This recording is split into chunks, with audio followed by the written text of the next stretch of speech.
sell it, keep it, and grow it. Second contract or the renewal contract is even more important than the first, because getting the second contract or the renewal tells you that you delivered on the value that you told the customer you would offer to their business. Spend time on what makes a great client experience.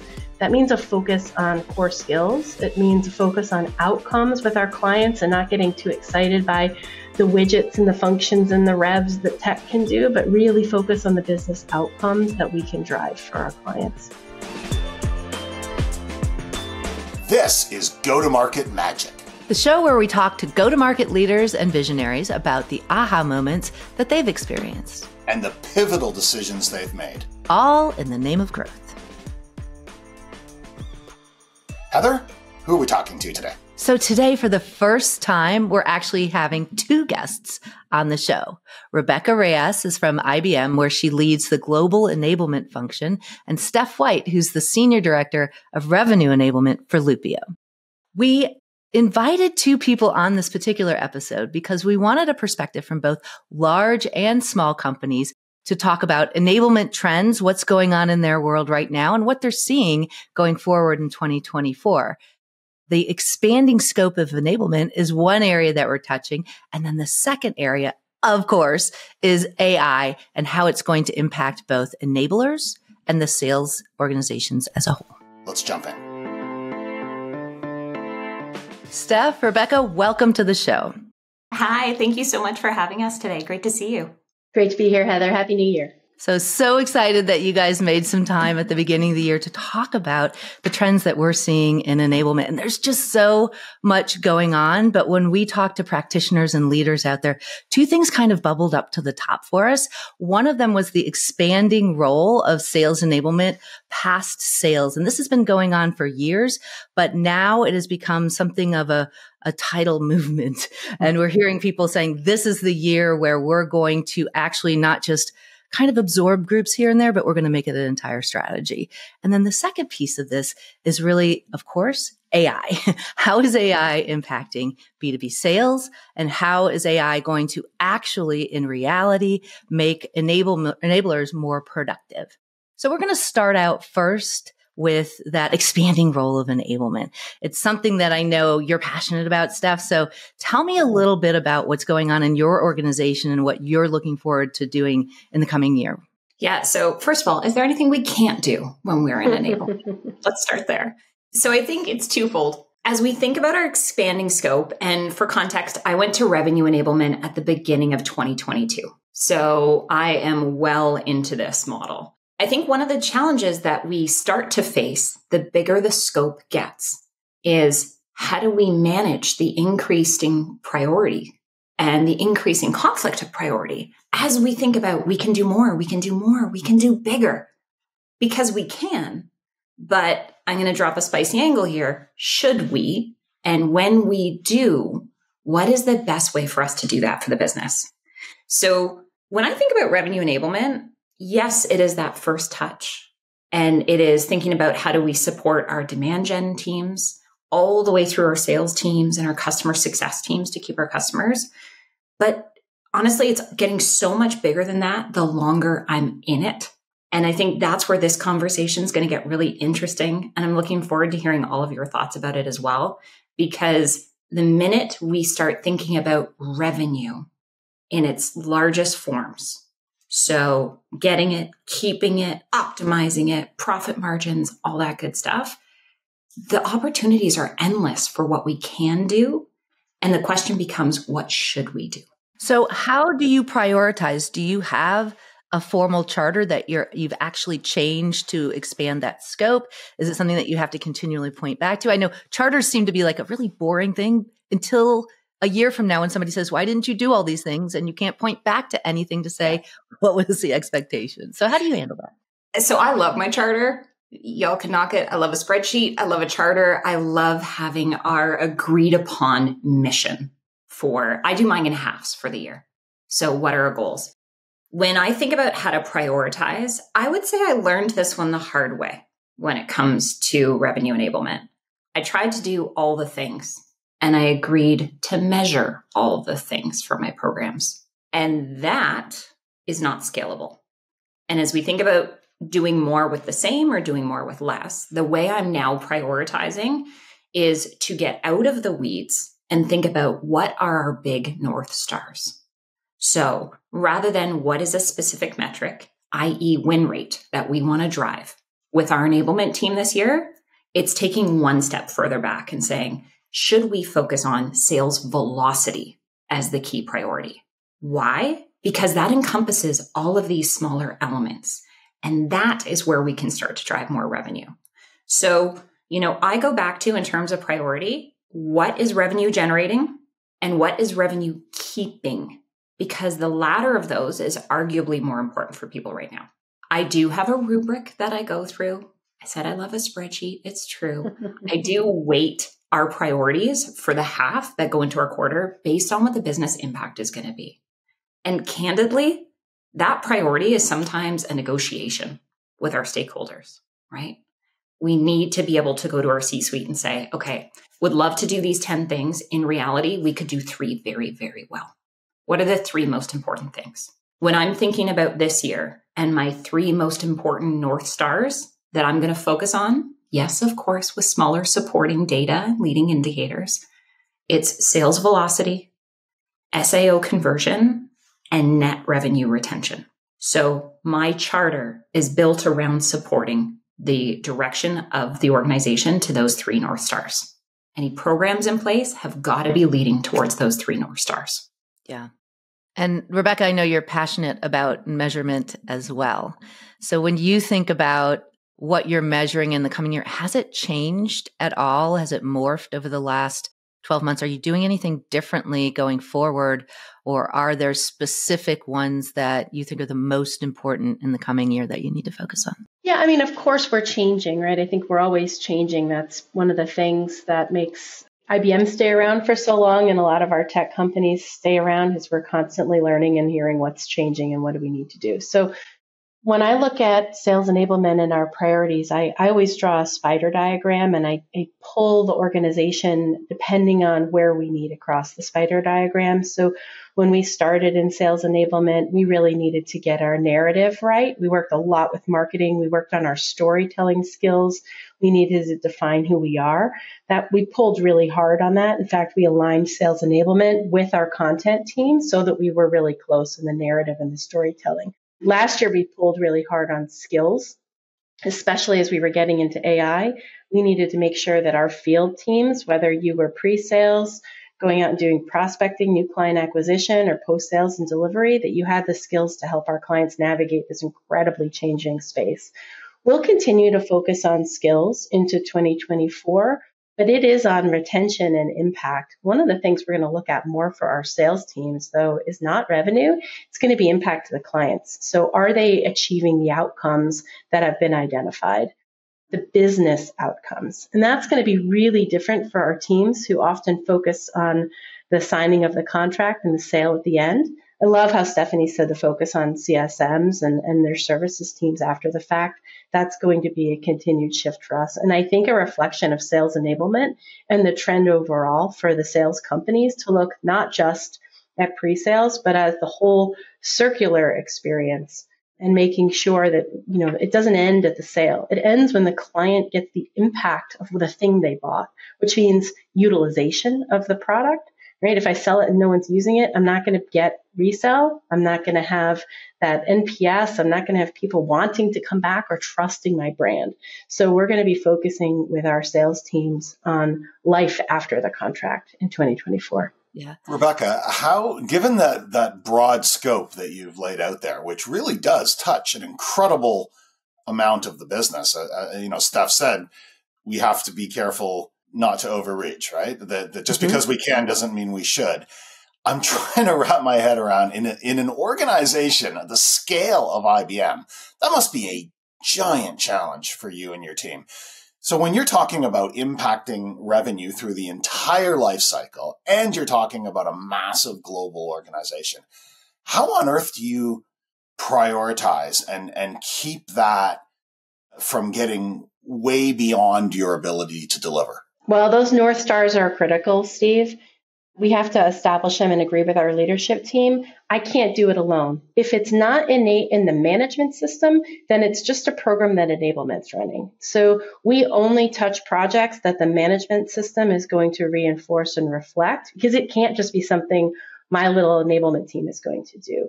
We are enablers. We will drive and help with the change management strategy with the skills and the programs that deliver that, but it has to live in the business management system. So one of the very first things that we ask is, well and good, what are you measuring? What's going to be in your management system so that I have the reach of my entire sales leadership team reinforcing those core behaviors we're driving. And if that's not there, then we shouldn't take the work on, because it really just would be something enablement is driving, and it wouldn't live. That's so important. I think it goes back to what Steph says, like having that scope and that charter aligned to the transformational or the most important things that management is working on, and being able to get agreement on that. And it's much different, obviously, in a global organization than Steph probably in your organization, but it's still the same concept. I mean, it's absolutely the same approach. So with that being said, one of the things that we're hearing a lot of chatter out there about too is Steph, I heard you call it revenue enablement. What's in a name? There's a lot of debate over what it really should be called, just for fun. It sounds like you landed on revenue enablement. Was it because it's enabling the entire revenue engine? Was there a reason for that? Or did you decide that that is the term that the industry is going with, so that's the term that you're going to land on? So it was actually before some of the enablement societies started talking about flipping over. As a salesperson coming into enablement, I always thought of sales enablement primarily as new business sales. So sales, you're enabling sales. Typically that's the sales team. So it's BDRs and SDRs and AEs, right? It's that early customer journey revenue. But when we think about revenue enablement, that's when we start thinking about expansion, retention, price increases, add-ons, all of those other elements, which, when I came in, my first mandate was actually sales enablement. And within 90 days, when I met with my SVP of sales, you do your 90-day plan in a new job. I said, I don't think sales enablement is actually what you hired me for. I think what we need to start thinking about is beyond just the people that report in our sales org to how do we sell it, keep it, and grow it? Because, and Rebecca, you started to touch on this earlier, controversial comment coming, brace yourself, but I would argue the second contract or the renewal contract is even more important than the first, because getting the second contract or the renewal tells you that you delivered on the value that you told the customer you would offer to their business, that you had the partnership in place that you promised the customer as part of that initial sale. If you get that second contract, you not only proposed a good solution, but you delivered on it and you proved your worth. So for me, revenue enablement is thinking about how do you get it, keep it, and grow it, not just bring it in the door the first time. That's so aligned with, we had a recent episode with Mark Kozloglow, the CRO of Catalyst, and he talked a lot about the aligning the promise keepers with the promise makers. And that sounds very much in line with what you're saying, Steph. And I fully agree. So Rebecca, I know the organization is quite expansive in the roles that you are enabling. Do you have indirect as well? So it's both direct sellers, and are you influencing the enablement of channel as well, or is that outside scope? I do. Actually, our mission is even broader than that. So we have enablement for our go-to-market team, which includes our ecosystem and our partners. So it is indirect. But last year, we made the switch to also include the enablement of our clients, which is a pretty significant shift. Really significant. Although as I talk to some of my peers, I find it's not that unique, and a lot of people are thinking around the same thing. It comes down to who are the makers of your content. And if you believe that you have a skill set in helping to develop the skills around your portfolio, then that is not that unique, and you have some duplication in your organization. So it is an interesting road for us to go down, but we've really taken instructional design and the skilling around our portfolio that we do for our sellers and made that a make once, publish many strategy where we layer the content differently depending on if you're pre-sales, if you're post-sales, or if you're using the software that we sell. And we believe that there's a lot of reuse in our collateral and our training. and our best practices and how we engage. That is massive when you think about the number of clients you have and the go-to-market teams. When you think about these different audiences, you're repurposing content. Are you moving it to the lowest common denominator, or are you shifting and customizing what you are doing to the audience that's consuming it? It's the latter. I think people want to learn differently than they did 50 years ago. And I think we have different technologies that help us as well. So, we have everything from instructor-led in-person courses to things that are short, TikTok-like, little video snips, whether that's on YouTube or internally in our own channels. So I think it's not necessarily the lowest common denominator. It's going where people are and how do you syndicate that expertise and community in a way that's going to help people learn and engage. Yeah, absolutely. Okay, so great topic. I think we're going to switch gears a little bit here to our second one, and that is, of course, AI. Now, it's almost like you can't have a podcast or predictions of the future or trends without talking about it. But the reality is that it is impacting everything that we do. So IBM has been at it really for about, 70 years, Rebecca? And suddenly it's trendy. And, everything from beating, the international chess champion, years and years ago to, even more recently having, Watson, take on a person doing Jeopardy and actually beating a person at their own game, basically. These are all things that are embedded in the psyche and the products and what it is that you sell at IBM. So we thought it would be really interesting to hear your perspective on how AI is impacting your sales teams. How are you leveraging AI to make them more productive, being able to do more, but also being able to do it better? And then the second piece of this is thinking about, from an enablement standpoint, are you realizing the power of AI in anything that you're doing now or anything that you have planned for the coming year? And really just understanding where, what is your perspective on the impact of it in the go-to-market space? AI fun. I mean, it's gone to be such a topic of conversation that like 3 years ago made people's eyes roll, and last year became something everyone was talking about and dreaming about, and having ChatGPT write you poems that you could put on your parents' anniversary cards. I mean, it's just like so lovely. I think if you look at the news and what people are talking about now, we're kind of coming out of the dream state and the imagination state into the reality time.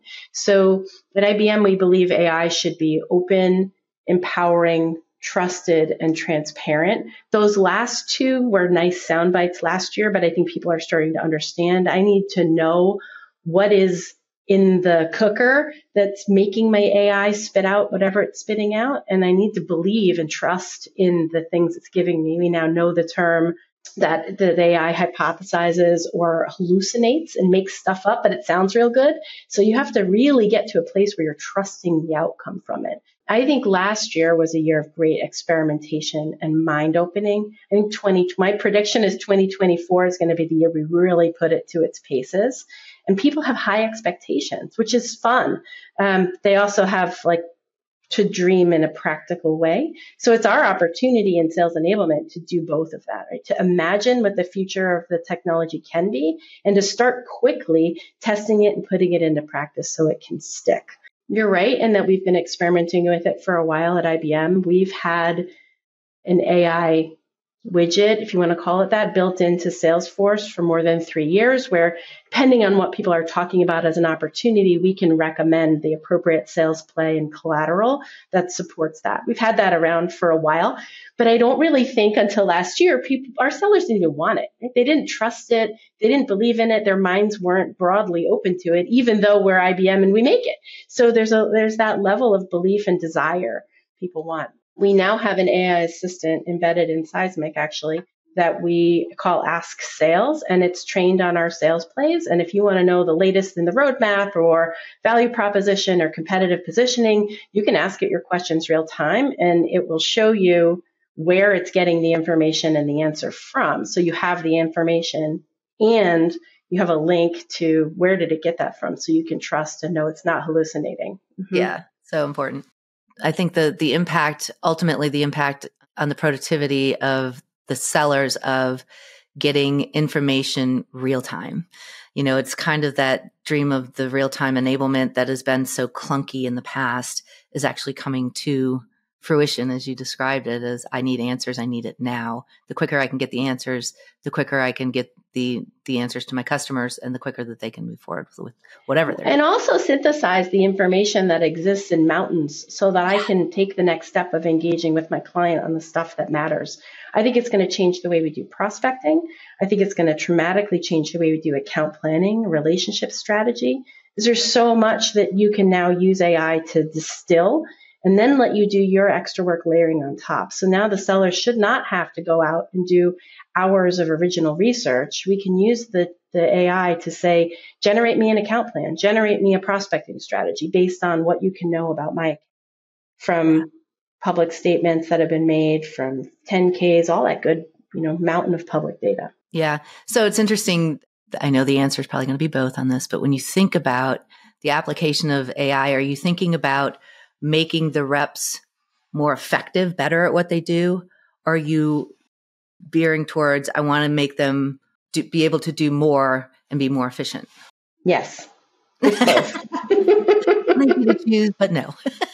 It is both. I love the idea of productivity, right? So I think that the chatbot is the easy one and we have to do it. But I think the real layer of extra benefit we can give in the short term is it's very real, that statement I just made around, I shouldn't have to give you a blank form to fill in for your account plan anymore. I should give you a pre-written account plan based on what I can know about your account. And then you come in with the extra knowledge. So you're augmenting what the AI can already tell you. That makes you a ton more productive.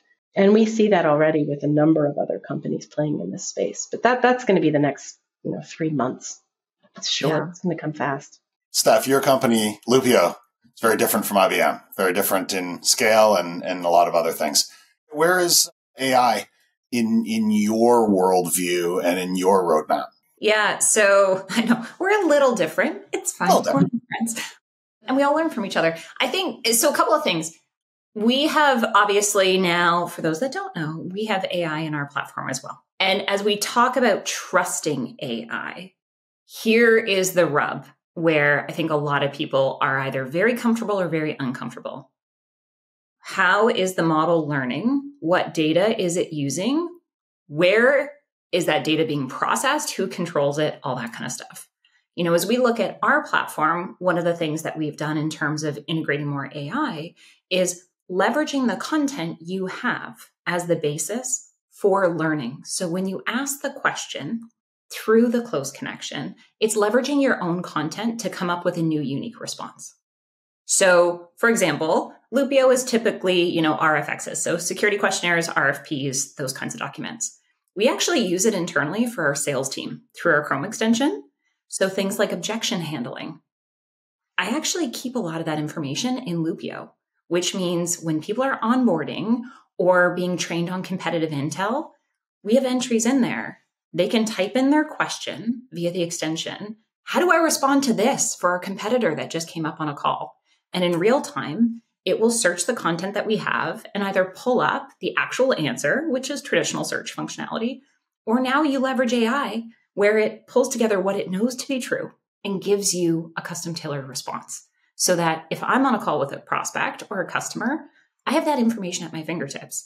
And I think, Rebecca, to your comment, as you think about, delivering account plans and all these things, the beauty of being in a smaller org for me is it's all the 1% ways that we can sneak these things in.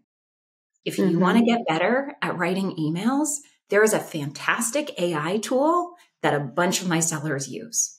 Not only does it make you more effective writing that initial email, but you actually learn from engaging with the AI. And that is where, Heather, to your question, is it the efficiency or is it the effectiveness? Well, ideally, we want it to do both. We want AI in our tools to deliver the thing faster so that our sellers or our, customer-facing teams or whomever spends less time creating the first draft. But we also want them to learn from it so that they continue to get better. And AI isn't their crutch. the email writing tool or the call summary tool or, the video script tool isn't the crutch. It becomes a learning mechanism in and of itself, and it lives everywhere you live as a seller. That's where I get so excited. So when you're thinking about what you're most excited about, the opportunity, you think about the hope and the fear of AI. What are you most excited about for the future of AI? It's a hard question. I think there's a lot it can help us to do to be better at our role. I like to say that sellers have the best job because they help our clients not just to dream, but to make those dreams become real. I think AI will help us ground in practices that are working elsewhere so we can do that more frequently with our client teams. It sounds so hokey, but even that Steph just made a comment around writing emails more effectively or better, that's going to be a learned tool. AI is going to learn from the rest of the sellers in your organization, and it's going to learn what works well for your clients, which means you're now engaging with clients in a way that's going to help you bring to them the best information possible. I really think it's going to help our clients meet tremendous business outcomes much faster. I get very excited about that. Kind of a nerd. Absolutely. And I love it that we're still talking, we're still talking about how are we going to make our reps more effective and helping the customer meet their outcomes. What we haven't really said is how are we going to make enablers more effective, which you touched on a little bit. And I think that that's a huge area of opportunity from the perspective of if we're better enablers, we're obviously able to do something, do more and do it better. Any thoughts on that, Steph? But I think there's some very tactical and operational ways that we can use AI, even from a capacity standpoint. There are some fantastic sales coaching AI platforms out there right now that are starting to emerge, where as an enabler, rather than me doing one-on-one coaching sessions once a week with each of my new hires for the first 30 days, I can actually supplement that human-to-human effort with an AI tool that allows them to interact with their actual ICP that they're about to go live with in 30 days. When I think about the possibilities for AI as it relates to enablement, I get the most excited about that piece. How do we use it to complement what we do so that we can focus on what only we can do? And we can offload some of the other elements that deliver quality to our reps to give them more attention, more practice, more feedback. But I also get excited. Of course, headcount doesn't grow on trees. I would love 5 more people. I can't get 5 more people. So what are the tools that are going to make my teams faster? Is there something where I can input my favorite training decks or my most effective training decks and click a button and it asks me a couple of questions and says, based on, and to the comment about learning from your own content, based on what great looks like for your business and where your sellers learn best, here is a framework we're going to suggest that you use as the basis for your next training session. Yeah. How do you not get excited about that if you're in enablement? Yeah. And that's, I like to think about it as a really smart intern. You're going to send them off to go do something and they're going to look at everything because they don't know intuitively anything. So they're going to rely on all these sources. They're going to bring it back and it probably won't be perfect or quite right, but it will be something that you can then start from here as opposed to starting from here, which is so critical to the productivity. All right. Moving beyond expanding scope of enablement, moving beyond AI, it wouldn't be a January episode without a look ahead to the year we are now embarking on. Rebecca, what's in store for 2024 for you and your team? Perhaps something new that you haven't done before, perhaps something that's gone from the back burner and is coming to become a real priority. What's something that is going to be a real distinguishing aspect of your impact on your business in 2024? I mean, I hate to sound boring, but I think we're at a place where we want to do more of the same in 2024. We kind of got a good thing going in 2023, and we want to really cement the role of revenue enablement in our sales function. We want to cement key productivity gains. We've actually been working a lot on our sales methodology, kind of back to basics on core selling skills. I don't think you can underestimate some of those traditional honing of your craft and your skill that makes you great at sales. So while we get really excited about AI and we're going to keep experimenting, we're going to keep, making sure we can get the 3-pointer in from the line when it's just us and there's no one else around. We have to keep doing the basic stuff that makes us great at engaging with clients. So I'm going to be a boring person, Steve, and say, we're going to go back to basics and spend time on what makes a great client experience. That means a focus on core skills. It means a focus on outcomes with our clients and not getting too excited by the widgets and the functions and the revs that tech can do, but really focus on the business outcomes that we can drive for our clients. I think that's a really legit answer. I mean, sometimes, in regardless of our functions and our roles, we're at risk of chasing the shiny objects at the expense of the fundamentals. So I respect that answer. Absolutely. Steph, how would you answer that question? So we actually did that last year, Rebecca. I called it Competency 2.0. And it was amazing because you think about business outcomes. One of my North Stars was I wanted to 2.5x our SAO conversion rate. And the way we figured we needed to get there was go back to basics. Like, this is about sales. Let's park product as a priority. Let's park all these other things as a priority. Sales skills. It was really cool. We were actually able in the first 10 months, we exceeded our target for the year of increasing our SAO conversion by focusing on sales skills. So not boring answer. That is something I'm going to be continuing into this year too, but we're actually kicking it up a notch. So it's going to be 3.0 because why not? Keep it going with the data points. But we're really focused on what does great look like for the best deals. So it's not dissimilar. Big difference in the size of our organizations, but not dissimilar in terms of what success could look like for our teams. I want to hone in on for the most profitable to both the customer and our organization deals. What are the keys to success that need to happen? What leads before that? What leads before that? Let's really hone in on not just making sure everybody performs in their competencies for their sales skills, but we've got what true mastery looks like for the most successful deals. In a perfect world, you're not making 1,000 calls. You're making 500 and you are doing those exceptionally well. And those 500 are converting stronger and those customers are bigger ASP and they're staying longer. That is what I'm focused on as I think about this year. So little the same, little different, Steve, to your comment, but I want to kick it up a notch. And it's going to mean making some very deliberate decisions about, yes, that was good, but it's not good enough anymore. So now we're going to go over this direction and really focus on what it takes to be super successful. So Rebecca, when you think about, you've been, spending time over the holidays, you might be doing some resolutions. What's your biggest professional resolution for this coming year?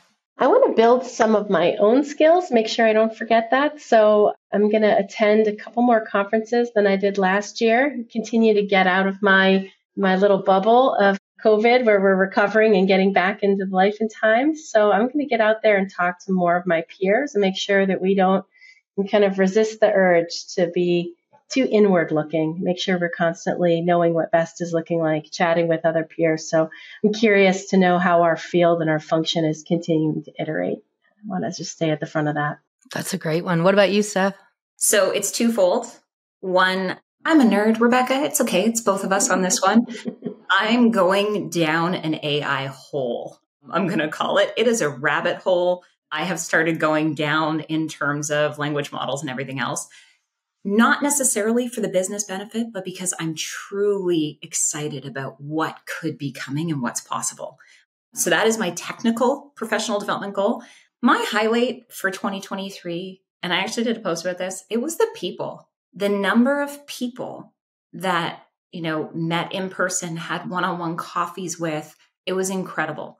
And I've set a new goal for myself for that one for this year as well, to be meeting new people, new events, new idea sharing, new conversations, and just growing in new ways. That's fantastic. I love to hear both of those along the personal growth aspect for enablers. And by the way, I'd be remiss in not mentioning IBM just announced a 10-hour free course on AI that gives you kind of the history of it. And it goes everything from the ethics to the application. Very, it's broader than just enablement, obviously, but I started looking at it just yesterday, I think. And it's a great opportunity if you want to get deeper in it and you want to understand all of those components. I think it's a good one. And you can find it out on the IBM learning site. So let's make sure we get the links to that in the show notes so all our viewers and listeners can check that out. That sounds fantastic. Absolutely. So thank you both for joining us today. It was a great conversation, and have a wonderful 2024. Same to you. Thanks for having us. Thanks. So Steve, what a great conversation. I love talking to Steph and Rebecca. They always bring fresh perspectives. What were your biggest takeaways? So many, Heather. But I mean, I think the first one, as Steph said, just because we can doesn't mean we should. We are doing more. We are impacting more areas of the business in more ways. And this is fantastic, but we risk overextending ourselves and overextending our team and watering it down and, sort of becoming a mile wide and an inch deep. So finding that balance where we are going to impact the full revenue cycle, not just sales, but retention and expansion and all these things that can take us into so many places, especially in a global organization like IBM. I was very sincere when I asked Rebecca, how on earth do you not get pulled way too thin in that environment? That's a tough challenge. We can impact so many things, but where do we focus? How do we focus? How do we leverage things like charters and North Star metrics and negotiation and agreement within leadership to make sure that we are focusing on the right areas such that we can really move the needle for the business? That was my largest takeaway from this conversation. Yeah. And, I think from the hundreds of conversations with enablers that we've had over the years, the one thing you can point to for a point of failure is if you are, over-promising and then under-delivering. And I love that Steph said, went back to the old trusty charter. You have to define what the expectations are, which is great. One of the things that, this is revenue enablement isn't something new. It's something that's been talked about for the last probably 5 years, whether you're calling it go-to-market enablement, revenue enablement, or just enablement. It's that expanding scope. What actually got me very excited was Rebecca talking about how her span of control and her scope is actually going beyond the internal, going beyond the channel and going to the customers, because the needs that they have, the knowledge needs that they have are so similar to what the reps need, what the partners need. It's a completely different motion when you're thinking about that audience and how they need to consume it and their perspective on it. But there's so many similarities that bringing these together seems like a natural fit, but it's an absolutely huge undertaking. It's not something that you can take on lightly, obviously. And I don't think IBM ever takes anything on lightly, but it'll be great to see how they work through that and how it really pans out to move it beyond just those internal enablement motions to getting to the customer and enabling them to meet their outcomes. That takes me back to our conversation with Paul North a few episodes ago, when he is blending enablement with evangelism. And he talked at length about how his role and his team's role is not just about enabling his own employees, but their customers, and how there are tremendous synergies there across objectives and content and delivery and much more. The expansion of the scope, as you said, does go well beyond just expanding within our own colleagues, our own firm. It really goes out to customers and prospects and partners and the entire ecosystem. Yeah. So that AI discussion was very interesting. IBM literally this is part of their DNA. They have been doing it for 70 years. And they're like, wait a minute, why is it happening just now? But their depth of knowledge on it is really incredible. And I think that when you listen to Rebecca talking about AI and the impact it can have on go-to-market, she's still focused on really heavily on how it makes the customer-facing teams more effective and more efficient. And that is absolutely huge because that's what we do as enablers. But it's also so very powerful as a tool to make enablers more efficient at what they do too. And that promise is coming fast and furious. And we as enablers need to understand both, what is it that is reasonable and rational to be able to be doing now, and what should we be afraid of or a little bit more cautious about? We are living in exciting times. Indeed. So we will get that link for the IBM free 10-hour training on AI, which is actually fascinating. It goes into a lot of the history and the background and how it works at a level that somebody like you and I can even understand. So sounds good. Sign me up. Wonderful. If you enjoyed this episode, follow the show on YouTube or your favorite podcast app. And check out gotomarket-magic.com for show notes and resources.